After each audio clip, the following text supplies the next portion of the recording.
ang tatalakayin is the models and approaches na ginagamit natin sa group work. Ayan.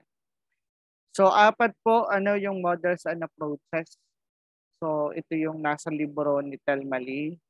So we have developmental.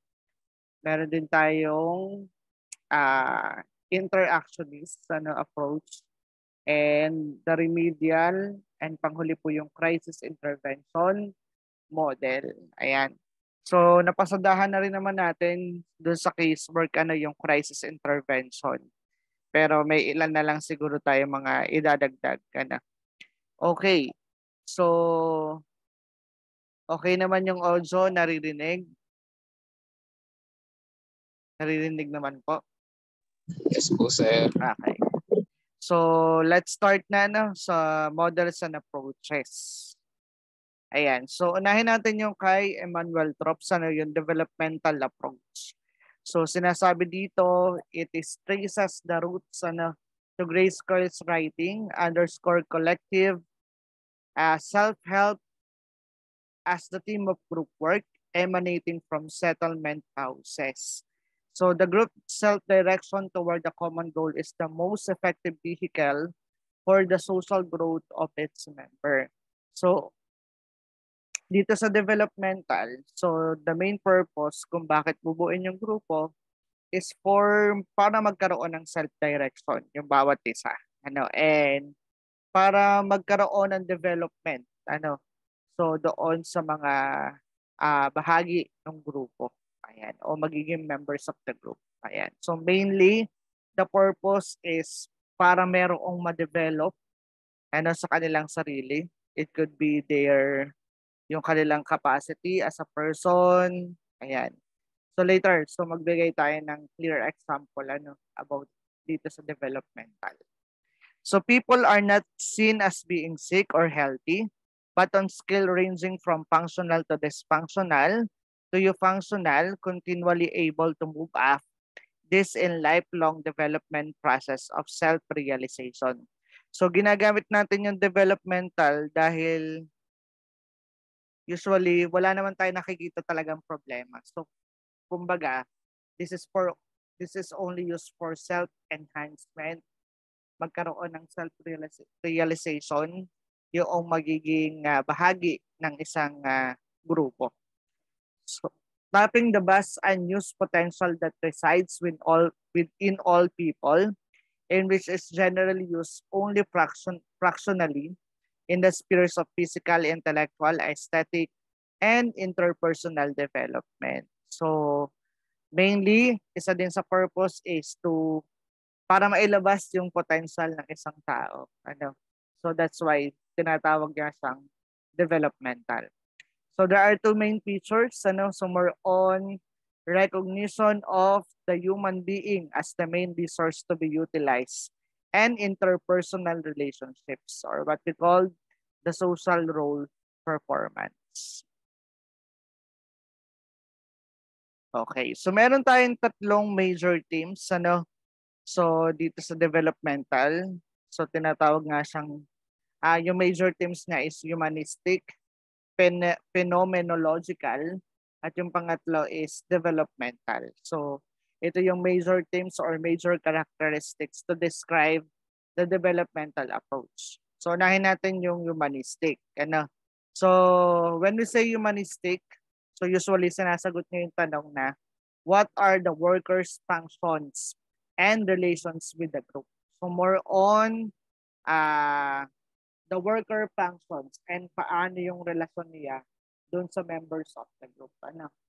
So sinasabi, this is a view of human being by another. The worker and the group share overriding characteristics. It could be common human condition involved in the collective undertaking. The group's common purpose and integrity as a group are respected by the worker. So usually nabubuo kasi yung developmental approach, yung isang grupo, using this developmental approach. Kung nakikita nila, na meron silang mga common concerns, na gustong mangyari sa kanila. Ayan. So let's say for example, a group of people na parang nag-meet up lang. So binuo nila as a group, ano, and meron silang common na gusto mangyari sa kanilang sarili.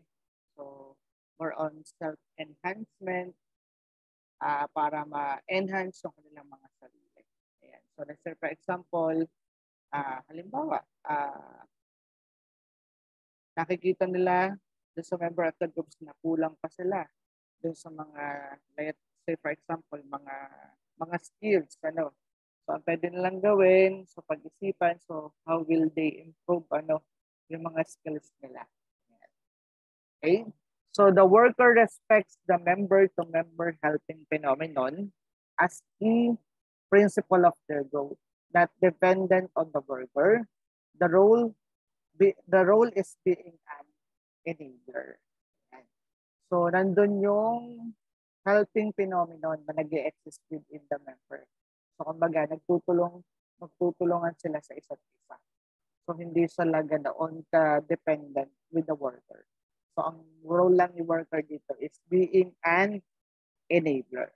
Okay? So, another, group existence means that members cope with expectations relating to their common tasks. Worker believe in and expectations in the ability to cope. Worker values the experience in pre-human communication, a chance for members to be authentically themselves. And lastly, worker is real and understandable with openness, authenticity, mutuality, humility, respect, empathy, compassion, involvement, support, expectation, and assistance and acts in a spontaneous yet planful way. So in short, so pag sinabi natin humanistic, so more on functions ni worker and yung relationship niya within the group, So that's the first major themes, humanistic. So pangalawa, yung phenomenological. Ayan. So more on concern naman ito with the content of group experience. And usually, sinasagot nito yung tanong na what life materials serve as focus of the approach. Okay?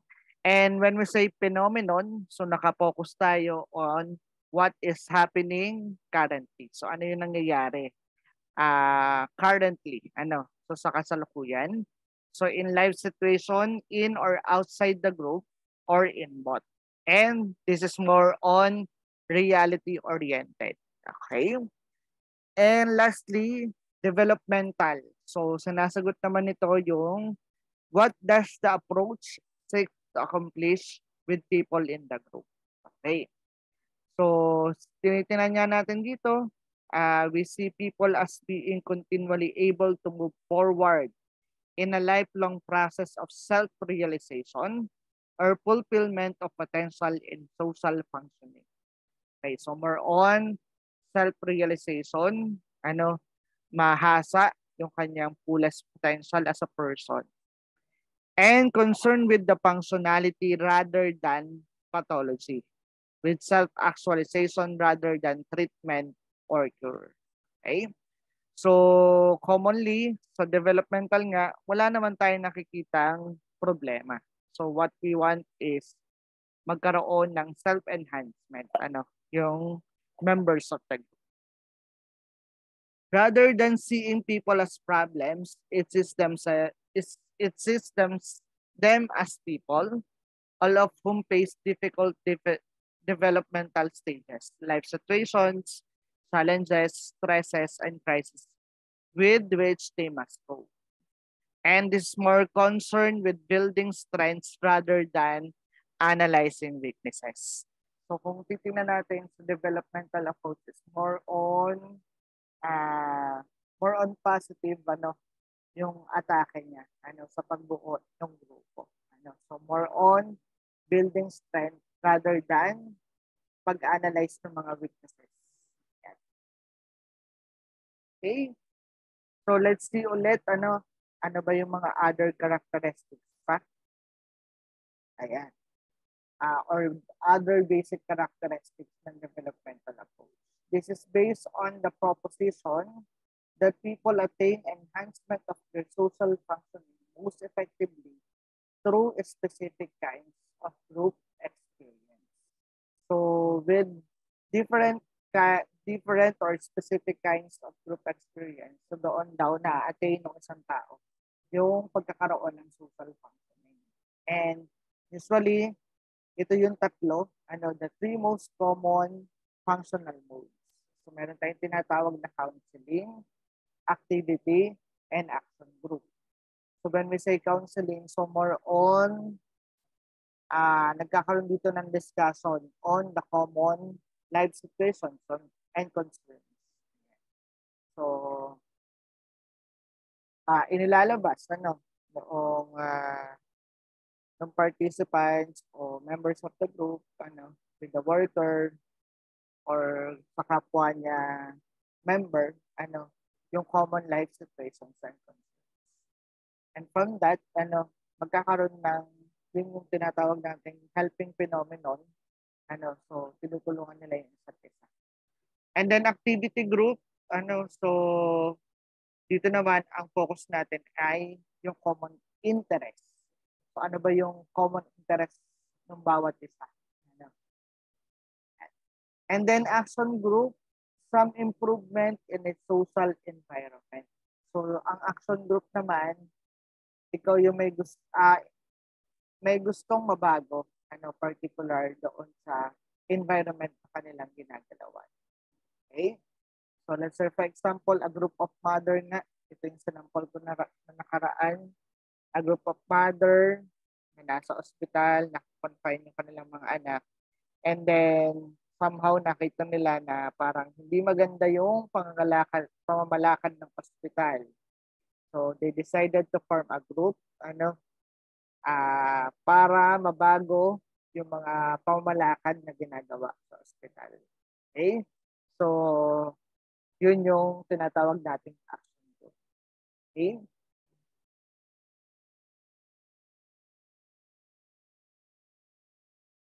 So another characteristics, the experiences that enhances people's social functioning are those in which group has common goal which guides the goal achieving process. So here sa developmental approach, they have a common goal na gusto makamit. And from that common goal, so makakatulong yon para ma-achieve nila kung ano man yung gusto nilang mangyari doon sa kanilang grupo. Number 6, the common goal may take the form of a common concern or common interest, common life situation, each of which results in clear relationship among the members. So yung common goal, so pwede siya magmula sa common concern, common interest, or common life situation ng members of the group. Ayan. And usually nga, nagsisimula sa in a peer relationship. So, kumbaga wala namang plano talaga na buuin as a group, pero along the way, ay nabubuo as a group. So, through a peer relationship.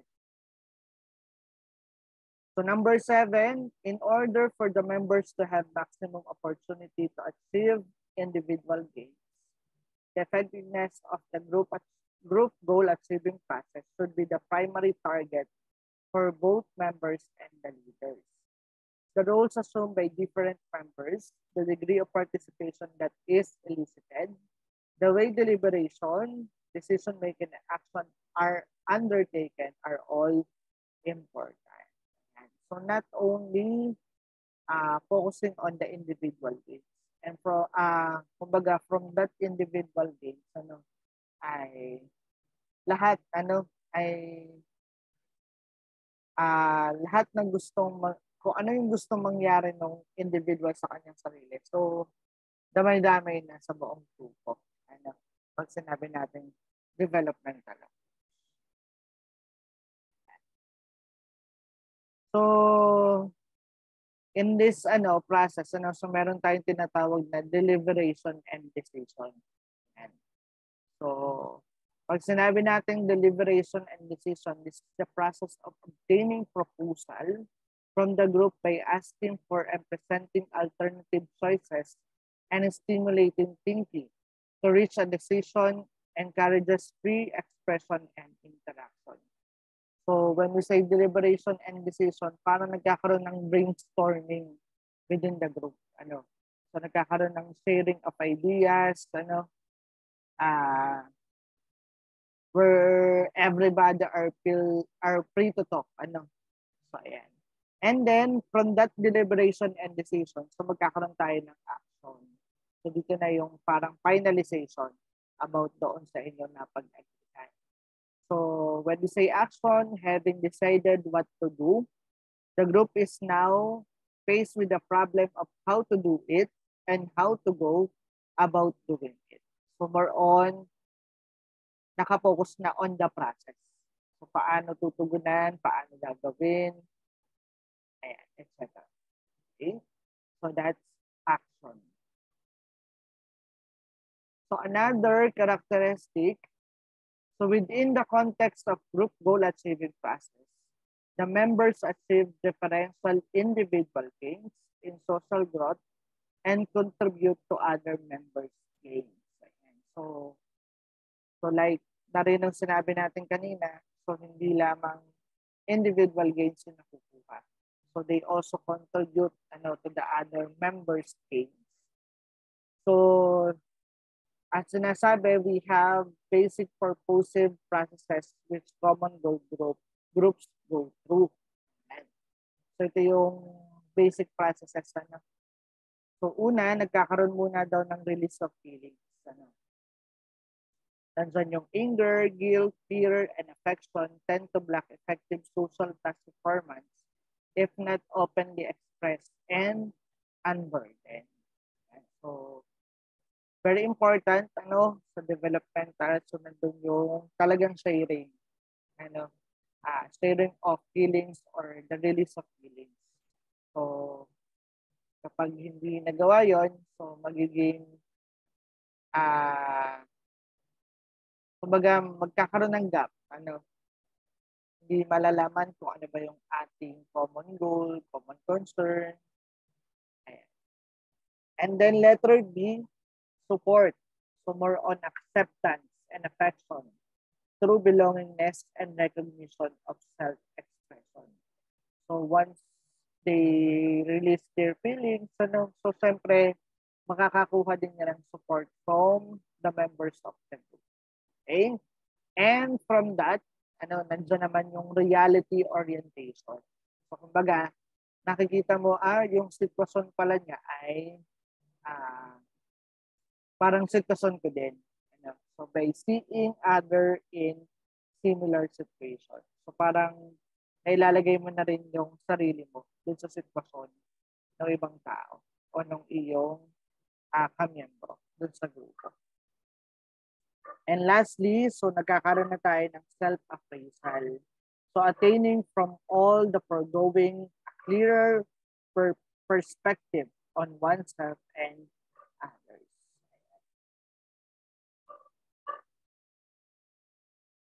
Another characteristics, number 9, the group becomes the medium for the members' action, for perception of each other's action, and for the leader's perception of both.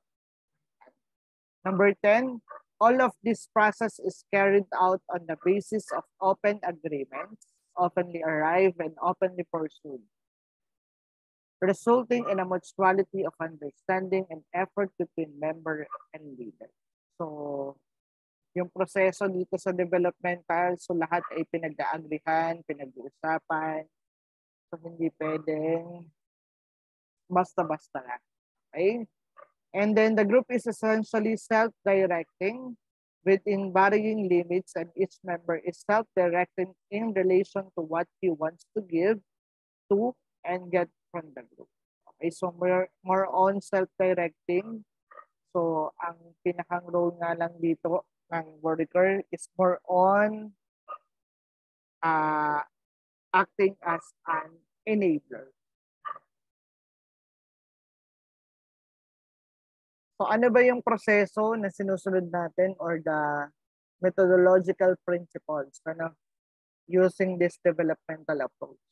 So number one, prospective members share a significant common interest, concern, and life situation. So doon nagsisimula kung paano mabubuo yung grupo. So sabi nga natin, lang sa walang plano, kumbaga walang planong buuin yung grupo. Pero once na parang nagkatagpo-tagpo yung kanilang interest, concerns, and life situations, doon na mabubuo, using the developmental approach.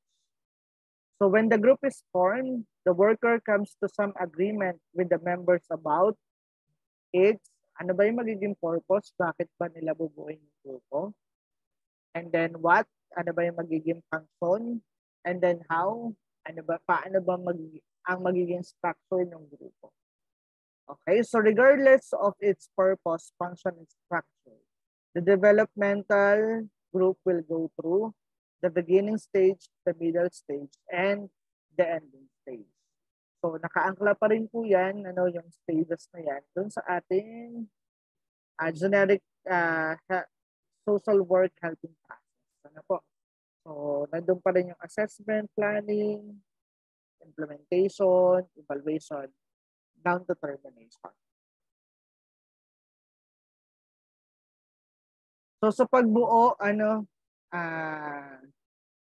itong developmental approach, so there are 3 basic areas of operation. Okay? So number 1, so kailangan mabuo yung group goal achieving process. So the worker initiates and engages the group in the goal achieving process of deliberation, decision, and action. Kanina natalakay natin So nagkakaroon muna ng deliberation, decision, and then magkakaroon ng action. Kung paano nila makakamit yung gusto nilang nakamit sa kanilang group.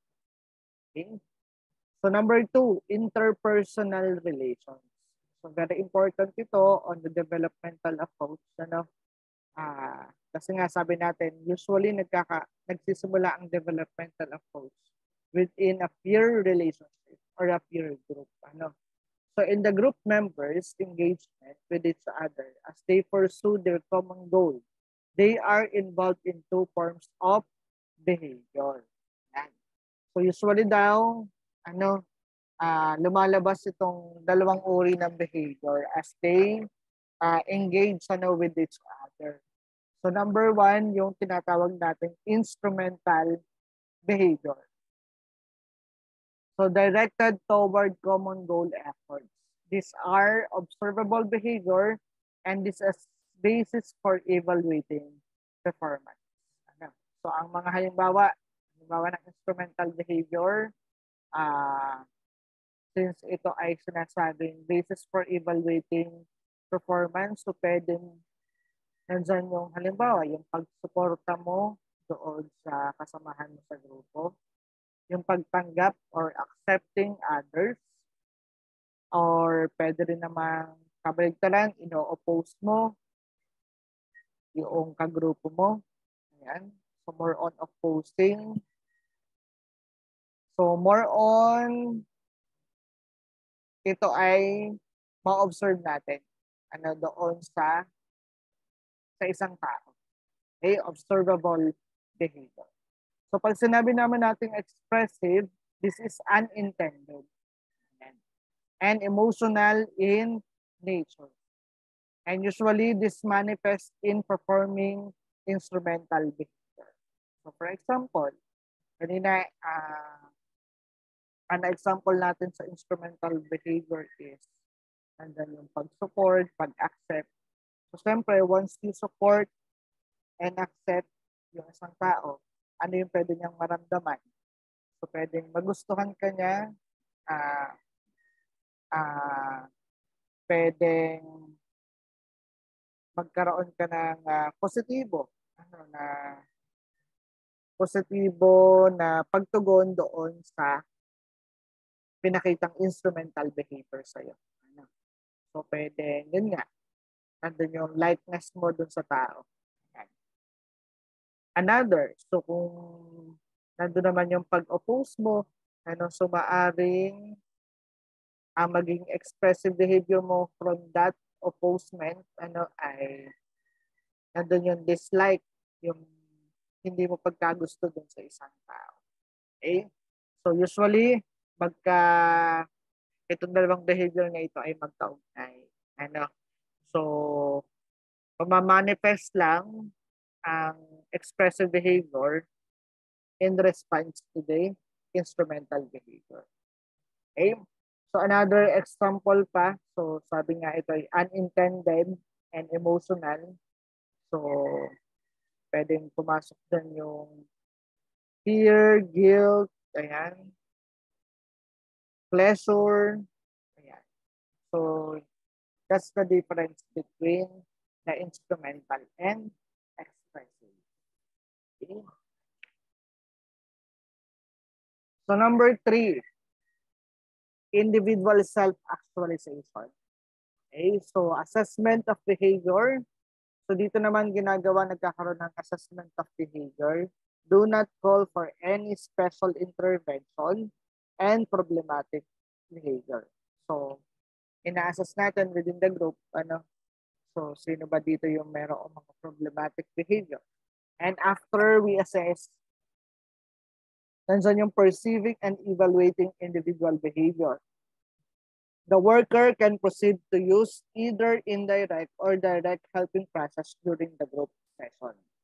So once na may nakita nga tayong problematic behavior, so we can use the indirect or direct help. So pag sinabi natin direct help, worker uses the group's instrumental processes. So ito na yung nabanggit natin kanina.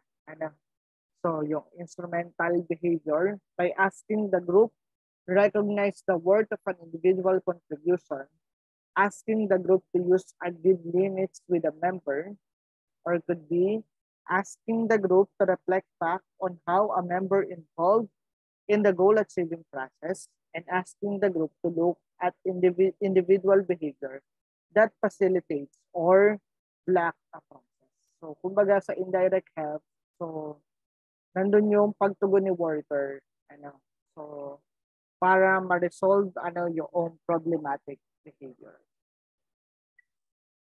Pag sinabi naman natin direct help, so leader may give approval. So mismong si leader na, yung magbibigay ng approval, encouragement, affection, concern, stimulation, empathic reflection, clarification, or confront member with role, responsibilities, realities of the situation, and behavior.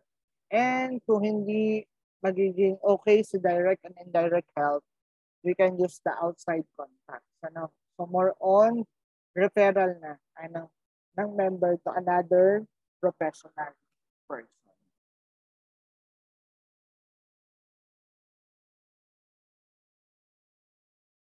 So yun po, yung ating developmental approach. So ang pinakamagandang example nito, so let's say merong group of